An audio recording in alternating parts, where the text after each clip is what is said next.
One, if you live in a capitalistic society, you got to learn this concept. This concept is called income shifting.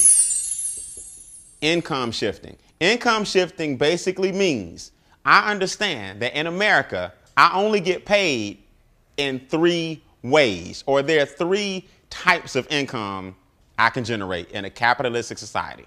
The first one is the most popular. The first way that most people choose to get paid is a W-2. Now, notice I said choose to get paid because you got options. It's just that the system pretty much puts you in a W-2 option. That's the one they promote the hardest. Also known as a what? A job. Make sense? So this is the job situation, and a job pays you on a format called a W-2. The second way you can choose to get paid in America, notice I said choose, is because you have a choice, is a 1099. A 1099 is also known as a business or a small business. We're going to show you the advantages of a 1099. And the third way that you can choose to get paid is investments. So it's really elementary. Investments, also known as capital gains, appreciation, dividends. The goal for all of us in this room is to take your money from your W-2, invest it through some type of business, and ultimately end up where all your money is making you what? Making you money. That's where you want to end up. You want to make it where the majority of your income is coming from investments. Here's why. A W-2 is taxed the most out of all three income streams. A W-2 is the one that says, I want the government to take my money off the top. So I'm going to give the government 28 to 33% of my income before I see a dime. Now, here's my thing. There's nothing wrong with a job. There's nothing wrong with a W-2. Just know that that's the game that you signed up for when you had more choices. But again, if you have a W-2, it's no problem, but start making your way this way so you can give yourself a pay raise, and we teach you how to do it. This guy right here says, you know what? I'm going to get taxed 15 to 23%. Now, that's way better than 28 to 33, but it's not as good as this guy down here. Money says I get taxed less than 10%. Now, I'm not the smartest person in the world. I have an English degree, not a math degree, but my numbers up here do tell me that if I can get a government less than 10%, instead of giving the government, up to 33%, I need to really start finding a way to give the government less money. So here's the concept. Instead of always trying to get people to make more money, let's give away less money. And that's giving yourself a pay raise. And I'm going to prove it to you. All right. So here's the philosophy. We talked about the three avenues of income and about how much they get taxed. Here's the philosophy of each of these different organizations, or each of these different individuals, I should say. I'm sorry. This person says, I'm going to work. I work. I pay taxes. Then I spend. That's just the way it is. That's the philosophy of a W-2 person. Robert Kiyosaki said it best. Rich Dad, Poor Dad, Cash Flow Quadrants, all of his books. He talks about this. I'm going to work first. I'm going to pay taxes second. And I'm going to spend what? Last. This person says my business is going to work. I'm going to spend second. And I'm going to pay taxes third. That formula and that attitude alone puts more money back in your pocket, because the government rewards 1099s and business people before they reward W-2s and jobs. This person wants the taxes to come off first. This person wants the taxes to come off last. Now, I don't know about y'all, but I just feel like if I'm doing the work, I need to get paid when? First. This group right here, or this attitude, is my money is going to work first. I'm going to spend second, and I'm going to pay taxes when?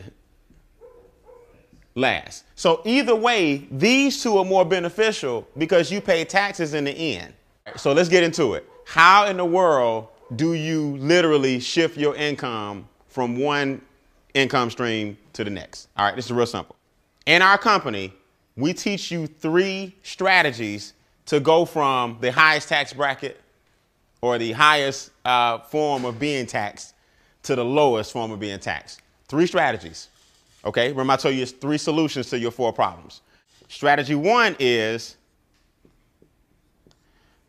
create what's called a positive cash flow cycle. We also call it cash flow success. Most people have a cycle of cash flow failure. The first thing we got to do in order to make our way over here is take your current income without you having to market or sell a dime and create a cash flow what cycle? Success. Most people have a cash flow what? Failure. So the first thing we got to do is flip that. Here's what a cash flow failure cycle is. Your lack of money is costing you money. In other words, who can relate to this? Now, just be honest. Either you know somebody or yourself, because I've been there, I've done that. The bills are late, so all of them got a little late fee on them, right? The lights ain't off, but the light bill may have been $130, but yours $155 because $25 late fee, right? Everybody can relate to that. The gas is not off, but if you look at all your bills, there's a gas fee. See, the lack of money is costing you money. The rent is late. It's due on the 5th, but I get paid on the 7th. So unfortunately, I just got to pay mine on the what? On the 7th. The lack of money costs you money. So if your rent is $11.50, but you're paying $12.50 only because it's late, your lack of money is costing you what? Costing you money. See, that's cash flow failure. I don't have enough money to afford a real good CPA, so my cousin does my taxes for free. And in America, you get what you pay for. So your cousin doing your taxes, that's all good. But I bet you overpaying in what? You overpaying taxes. So because you don't have enough money for a CPA, your lack of money is costing you money. The more money you have, the less money you spend. That's capitalism. So if you go into a car lot and your credit is bad, your interest rate is going to be awful what? Awful high. You go into a car lot and you got $200,000 cash and the Porsche is $90,000, you can talk them what? Down. Your lack of money costs you money. But when you got money, you got leverage.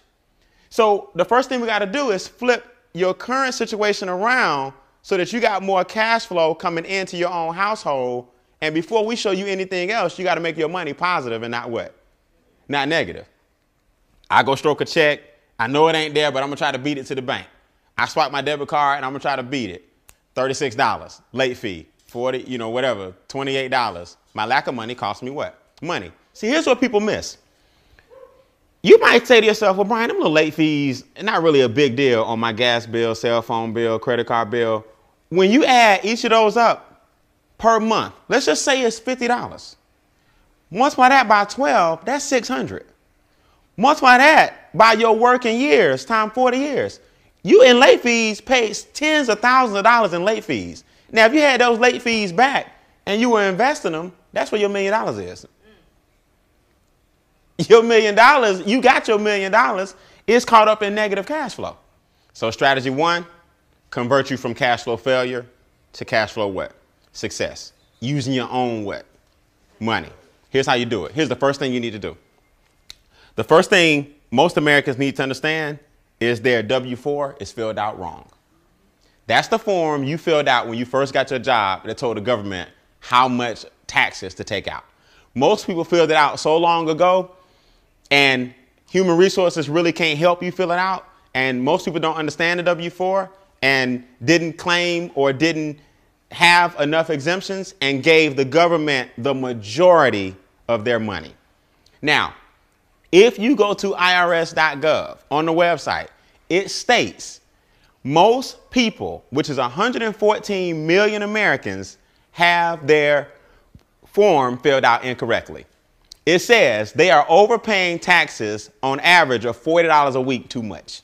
Now, last time I checked, $40 a week times 4 is $160 per what? Month. Do you think if you had an extra $160 come back into your check, it might be able to cut off some of them late fees and flip that around, right? So the first thing we do is we tell people, adjust your W-4, and here's why. People think that getting a refund check in America, like your accountant or the person who does your taxes did you a big favor. They really didn't. It's called a refund. That means we took all this money out your paycheck. We're going to give it back to you in April after collectively the government went and made a whole bunch of what off our money? They made a whole bunch of money. Now, the government doesn't give you the interest that your money made. They just give you what they took. So last time I checked, I don't know anybody in this room that wouldn't, if you owned a bank, you going to lend me some money and then we just going to break even. That's basically what you're doing on your tax refund. You're giving the government all your money during the year, and then on your refund, you break what? Break even. And then we celebrate like, man, I got $5,000 back. What if you went ahead and just had your $5,000 throughout the year? You probably could have been paying down some of the things that's causing you to be in the negative what?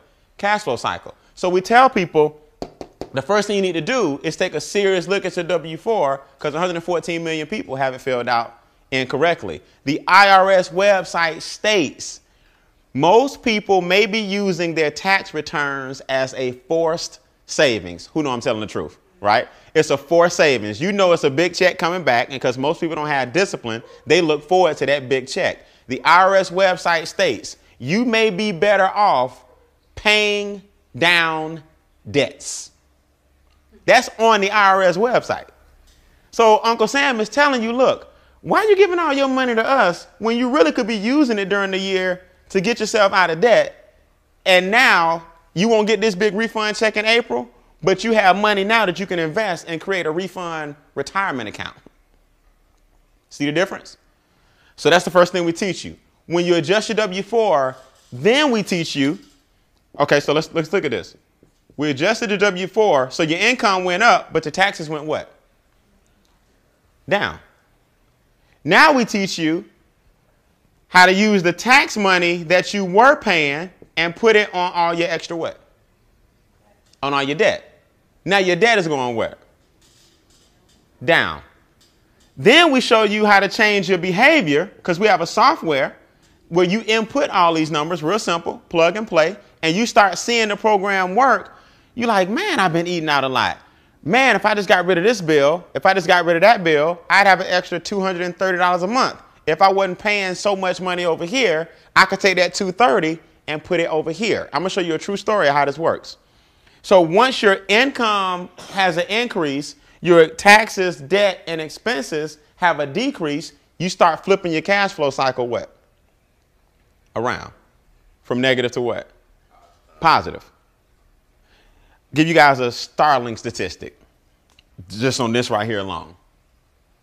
If the government is taking a third of your income, that basically means you're working from January to April for free every year, because that's a third of the what? Of the year. So if you're giving the government a third of your money, you're also giving them a third of your what? Of your time. So from January to April, you're working for free. From May to August, you work for the banks. Because since the government took your money from January to April, you end up borrowing May to what? August. So now the banks took the other third. You start getting paid in September. So from September, October, November, December, finally you getting paid because that's the third that you got to keep. Now, I don't know about y'all, but I'm not into waking up every day going to work just to pay taxes and keep the system going and going to work just to pay the banks back because I'm borrowing money. And then I struggle on what's left. And guess what? I haven't eaten yet or paid any bills. That's just what's left. Now we got to live off what's left. Let's put some numbers in here. Let's give you a reality check. You make $50,000 a year salary. Off the top, government's going to take 18. So you take home 32. Now, because the government took 18, you go float the rest on a credit card. So you trying to get your 50 back, but you borrowed it. And you know what you borrowed, you must pay back. So you gave 18 to the government. You gave another 18 to the banks, but you still feel like because you borrowed it, you feel like you make what? 50. But it's paper money. It ain't real money. It's paper money. So you got to end up giving it back. So in reality, we got to take another 18 off. So now you got to live off 14 off your $50,000 a year job. That's just the way it is. So now you got to eat, travel, and do everything else with this. That's why most Americans, when you jump in this game right here, the rat race began the minute you got in. So how do we fix it? Here's what people I'm gonna give you a success story, then I'm gonna tell you how to correct it.